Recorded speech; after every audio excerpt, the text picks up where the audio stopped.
শ্রীমদ্ভাগবত। ওম নমো ভগবতে বাসুদেবায়। শ্রীমদ্ ভাগবত নবম স্কন্ধ ত্রয়োবিংশ অধ্যায়। অনুতুর্বসুদ্রুবংশ যদুসমেতে ত্রয়োবিংশ। শ্রীশুক উবাচ অনুরবংশে তিনি সুত শুণ রাজন পরীক্ষিত। চক্ষু পରୋକ୍ষ বেনিসূତ ତୃତୀୟ ସଭାନର ଜାତ।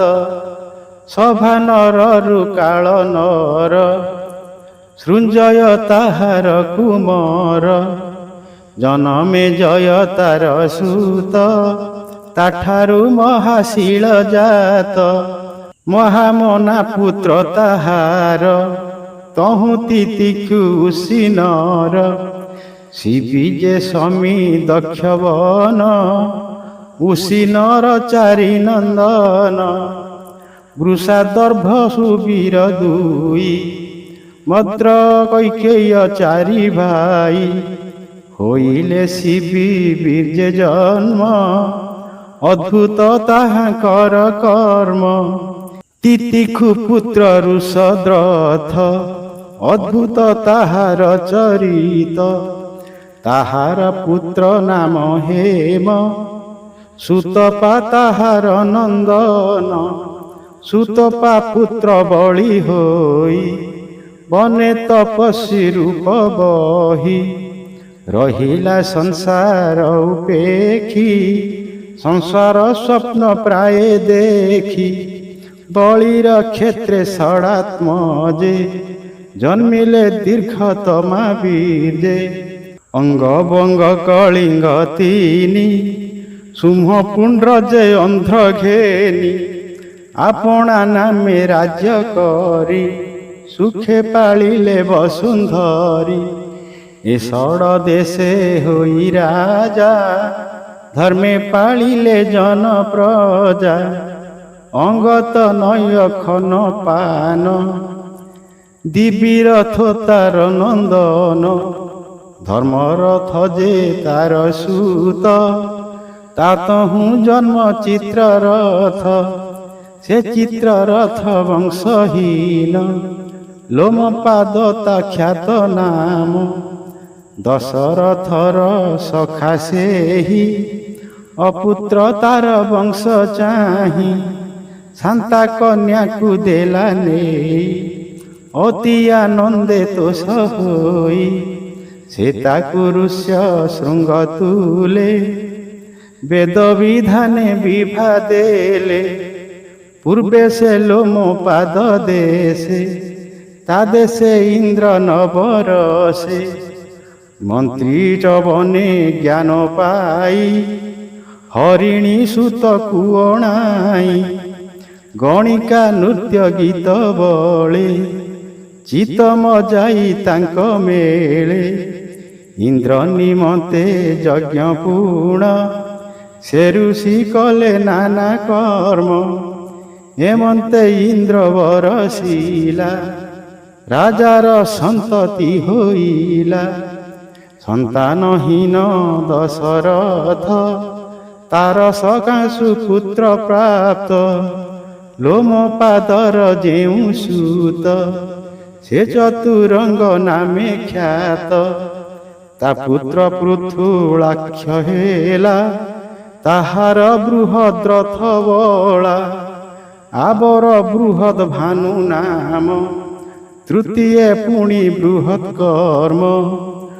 ବୃହଦ୍ ରଥରୁ ବୃହତ୍ମନ ତା ପୁତ୍ର ଜୟଦ୍ରଥ ନାମ। ତାହାର ନନ୍ଦନ ବିଜୟ ଧୃତି ଯେ ତାହାର ତନୟ। ଧୃତିର ପୁତ୍ର ଧୃତବ୍ରତ ସତ୍କର୍ମା ତାହାର ଯେ ସୁତ। ଅଧିରଥ ତାର ନନ୍ଦନ ବନେ ଭ୍ରମୁ ସେ ଏକ ଦିନ। ଗଙ୍ଗାର ତୀରେ କ୍ରୀଡ଼ା କାଳେ ଦେଖେ ମଞ୍ଜୁଷା ଭାସେ ଜଳେ। ମଞ୍ଜୁଷା ମଧ୍ୟେ ଶିଶୁ ଦେଖି ରାଜା ହୋଇଲା ଅତି ସୁଖୀ। ସେ ଶିଶୁ କୁନ୍ତୀ ଗର୍ଭଜାତ, କୁନ୍ତୀ ତାହାକୁ କଲା ତ୍ୟକ୍ତ। ସେ ରାଜା ନିସନ୍ତାନ ଥିଲା, ଶିଶୁ ପୁତ୍ରକୁ ସେ ପାଳିଲା। କନ୍ୟା କାଳରେ ଜନ୍ମିଥିଲା, କାନିନ ସଂଜ୍ଞା ତେଣୁ ହେଲା। ସେ ଅଧିରଥର ନନ୍ଦନ, ତାହାର ନାମ ହେଲା କର୍ଣ୍ଣ। ତାହାର ବୃଷ ସେନ ସୁତ, ଏବେ ତୁ ଶୁଣ ନରନାଥ। ଏବେ ତୁ ଦ୍ରିହୁ ବଂଶ ଶୁଣ, ବଭୃଜେ ତାହାର ନନ୍ଦନ। ତାର ତନୟ ସେତୁ ନାମ, ଆରବ୍ଧ ତାହାର ନନ୍ଦନ। ତାହାର ପୁତ୍ର ଯେ ଗାନ୍ଧାର, ଧର୍ମ ଯେ କୁମର ତାହାର। ଧର୍ମର ପୁତ୍ର ନାମ ଧୂତ, ଦୁର୍ମନା ତାହାର ଯେ ପୁତ୍ର। ତାହାର ପୁତ୍ର ଯେ ପ୍ରଚେତ, ହେଲେ ତାହାର ସତେ ପୁତ୍ର। ଉତ୍ତରେ ସେ ନାନା ଦେଶରେ, ରହିଲେ ମ୍ଲେଚ୍ଛ ଅଧିକାରେ। ତୁର୍ବସୁ ତହୁଁ ବହ୍ନି ଜାତ, ଭର୍ଗ ତାହାର ହେଲା ସୁତ। ତାହାର ପୁତ୍ର ଭାନୁମାନ, ତ୍ରିଭାନୁ ତାହାର ନନ୍ଦନ। କରନ୍ଧମ ଯେ ତାର ସୁତ, ତାହାର ତନୟ ମରୁତ। ପୁରୁ ବଂଶରେ ହୋଇଜାତ, ଯାନାମ ଅଟଇ ଦୁଷ୍ମନ୍ତ। ମରୁତ ତାକୁ କଲା ପୁତ୍ର, ସେ ପୁଣି ରାଜ୍ୟ ଲୋଭେ ଗ୍ରସ୍ତ। ପୁଣି ସେ ବଂଶେ ପ୍ରବେଶିଲା, ଉଭୟ ରାଜ୍ୟ ଭୋଗ କଲା। ଏମନ୍ତେ ଅନୁବଂଶ ଯେତେ, କହିଲି ବଂଶାନୁଚରିତେ। ତହିଁ ଅଶେଷ ନୃପଗଣ, ଏବେ ହୋ ଯଦୁ ବଂଶ ଶୁଣ। ସେ ବଂଶେ ପ୍ରଭୁ ଭାବଗ୍ରାହୀ, ଜନ୍ମିଲେ କୃଷ୍ଣ ଦେହ ବହି। ଏ ବଂଶ ମହିମା ଶୁଣନ୍ତେ, ପାପ ନ ରହେ ହୃଦଗତେ। ଯଦୁ ରାଜାର ଚାରି ସୁତେ, ଶୁଣ ତାହାଙ୍କ ନାମ ଯେତେ। ସହସ୍ରଜିତ ରିପୁବେନି, ଆରବ କ୍ରୋଷ୍ଟା ନଳ ଘେନି। ସହସ୍ରଜିତ ତହୁଁ ଜାତ, ଶତଜିତ ନାମରେ ସୁତ। ତହୁଁ ଜନ୍ମିଲେ ସୁତ ତିନି, ରୂପ ଲାବଣ୍ୟ ଗୁଣ ଘେନି। ଯେ ମହାହୟ ବେଣୁ ହୟ, ହୈହୟ ନାମେ ମହାଶୟ। ଧର୍ମ ଯେ ହୈହୟର ସୁତ, ନେତ୍ର ତାହାର ବୀର୍ଯ୍ୟେ ଜାତ। କୁନ୍ତୀ ତାହାର ପୁତ୍ର ହୋଏ, সোহঞ্জে কুন্তীর তনয়ে, তাহার পুত্র মহিষ্মান, তার কুমার ভদ্রসেন। ভদ্রসেনর তহু জন্মি, দুর্মদ ধন কয়েবেনি। কৃতাগ্নিকৃত বীর্যবেনি, কৃতৌজাকৃত বর্মা ঘেনি। ধনক পুত্র এ জগতে, বিষ্ণুর তেজ প্রমিতে। কৃত বীর্য সুত অর্জুন, শপথ দ্বীপে সে রাজন। দত্তাত্রেয়ଙ୍କୁ সেবা করি, যোগে হইলা অধিকারী। সে কার্তবীর্যর মহিমা, কে কহিপারে গুণ সীমা। হৈহয় বংশে রাজা যেতে, তপস্যা যজ্ঞ দান মতে। নানা প্রকারে যেতে সাধি, অণিমা আদি অষ্টনিধি। 85 সহস্র বরষ, সম্পদ ভুঞ্জিলা অশেষ।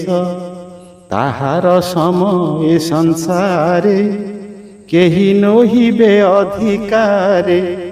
তাহার সহস্র নন্দন, ଯୁଦ୍ଧେ ସେ ହୋଇଲେ ନିଧନ। ତା ମଧ୍ୟେ ପାଞ୍ଚ ଯେ କୁମର, କ୍ଷତ୍ରିୟ ବଳେ ବଳିୟାର। ଜୟଧ୍ୱଜ ଯେ ସୁରସେନ, ଉର୍ଜିତ ମଧୁ ବୃଷସେନ। ଜୟଧ୍ୱଜର ଯେ କୁମର, ତାଳ ଜଙ୍ଘ ନାମ ତାହାର। ସତେ ନନ୍ଦନ ତାର ହୋଇ, ତା ନାମେ ରିପୁ करे ଭଏ। ଔର୍ବ ଋଷିଙ୍କ ବ୍ରହ୍ମ ତେଜେ, କ୍ଷତ୍ରିୟ ପଣେ ତାଙ୍କ ରାଜେ। ସଗର ତାଙ୍କୁ କଲେ ହତ, ଏ ଯେ କ୍ଷତ୍ରିୟ ବୀର ସୁତ। ତାହାଙ୍କ ମଧ୍ୟେ ଜ୍ୟେଷ୍ଠ ସୁତ, ତାହାର ନାମ ବିତିହୋତ୍ର। ମଧୁର ସତେ ପୁତ୍ର ହୋଇ, ବୃଷ୍ଣିତା ମଧ୍ୟେ ଜ୍ୟେଷ୍ଠ ଥାଇ। ମାଧବ ବୃଷ୍ଣି ଯେ ଯାଦବ, ଏଣୁ ଏ ଘୋଷନ୍ତି ସାଧବ। ଯଦୁପୁତ୍ର କ୍ରୋଷ୍ଠାର ବୀର୍ଯେ, ବୃଜିନବାନ ଯେ ଉପୂଜେ। ତା ପୁତ୍ର ସହିତ ହୋଇଲା, ଋଷେକୁ ଅଟେ ତାର ବଳା। ତାର କୁମର ଚିତ୍ରରଥ, ତାହାର ଶଶ ବିନ୍ଦୁ ସୁତ। ସେ ମହାଯୋଗୀ ମହାଭୁଜ, ଭୁବନ ଜିତ ତାର ତେଜ। 10 ସହସ୍ର ତାର ନାରୀ, ଅଶେଷ ଯଶେ ଅଧିକାରୀ। ନାରୀ ଗୋଟିକେ ଲକ୍ଷେ ସୁତ, ଶଶ ବିନ୍ଦୁର ହେଲେ ଜାତ। ଏମନ୍ତେ 10 ସହସ୍ର ଲକ୍ଷ, କୁମରେ ହୋଇଲେ ପ୍ରତ୍ୟକ୍ଷ। ତାହାଙ୍କ ମଧ୍ୟେ ଷଡ଼ସୂତେ, ପୃଥୁସ୍ରବାଦୀ ଏ ଜଗତେ। ଧର୍ମ ଯେ ପୃଥୁସ୍ରବା ବଳା, ତହୁଁ ସନା ଜନମିଲା। ଅଶ୍ୱମେଧରେ ସେ ଦୀକ୍ଷିତ, ହୋଇ କଲାକ ଯଜ୍ଞ ସତ। ରୁଚକ ନାମେ ତାର ସୁତ, ତାର କୁମର 5 ଜାତ। ରୁକ୍ମ ରୁକ୍ମେଷୁ ପୁରୁଜିତ, ପୃଥୁ ଜାମଘ 5 ସୁତ। ଜାମଘ ପତ୍ନୀ ସବ୍ୟା ହୋଇ, କେବେ ହେଁ ପୁତ୍ର ନ ଲଭଇ। ସେ ରାଜା ଦିଗ ବିଜେ କରି, ଅନେକ ରିପୁ ବଳ ମାରି। ନାନା ପ୍ରକାରେ ରିପୁ ଜିଣି, ଅନେକ ଧନ ରତ୍ନ ଆଣି। କନ୍ୟାଏ ପାଇ ରୂପରାଶି, ତାହାର ସଙ୍ଗେ ରଥେ ବସି। ମିଳିଲା ଆପଣା ଭୁବନେ, ଅନେକ ବାଦ୍ୟ ନାଦ ସ୍ୱନେ। ସବ୍ୟା ନାମେଣ ତାର ରାଣୀ, ଉତ୍ସବ ବାଦ୍ୟ ନାଦ ଶୁଣି। ମନ୍ଦିରୁ ହୋଇଲା ବାହାର, ଭୂଷିତ ନାନା ଅଳଙ୍କାର। ରଥକୁ ଚାହେଁ ବେନି ଡୋଳେ, କନ୍ୟାଏ ଅଛି ତାର କୋଳେ। ଅତି ସୁନ୍ଦର ତାର ତନୁ, ଦେଖି ପାଇଲା ହୃଦେ ମନୁ। କୋପେ ବୋଇଲା ରାଜା ଚାହିଁ, ଏ କନ୍ୟା ପାଇଲୁ ତୁ କାହିଁ। ସବ୍ୟା ବଚନ ଶୁଣି ରାଏ, ହୃଦେ ପାଇଲା ମହାଭଏ। ବୋଲଇ ମଧୁର ଉତ୍ତର, ଏ କନ୍ୟା ବଧୂ ଯେ ତୋହର। ସବ୍ୟା ବୋଲଇ କୋପ ବହି, ଏ ଜନ୍ମେ ତୋର ପୁତ୍ର ନାହିଁ। ଆଣିଲୁ ଶପଥଣି ଅର୍ଥେ, ଏବେ ତୁ ଭଣ୍ଡୁ ମୋ ଅଗ୍ରତେ। ଶୁଣି ସେ ସବ୍ୟାର ବଚନ, ମଧୁରେ ବୋଲଇ ରାଜନ। ଏବେ ଯେ ପୁତ୍ର ଉପୁଜିବ, ଏ କନ୍ୟା ସେ ବିଭା ହୋଇବ। ଅନେକ ହୋଇବ ମୋ ବଂଶ, ତା ଶୁଣି ସବ୍ୟା ହେଲା ତୋଷ। ଭୁବନେ କଲା ସେ ପ୍ରବେଶ, ଆନନ୍ଦେ ହୋଇ ହସ ହସ। ସନ୍ତୋଷ ହେଲେ ପିତୃଦେବେ, ପୁତ୍ର ହୋଇଲା ସବ୍ୟା ଗର୍ଭେ। ସୁନ୍ଦରେ ଜଗତ ମୋହିଲା, ବିଦର୍ଭ ତାକୁ ନାମ ଦେଲା। ସେ କନ୍ୟା ପୁତ୍ରେ ବିଭା କଲା। ଶୁଣ ହୋ ଗୋବିନ୍ଦର ଲୀଳା, ବୋଲଇ ଦାସ ଜଗନ୍ନାଥ, ନବମେ ବଂଶାନୁଚରିତ।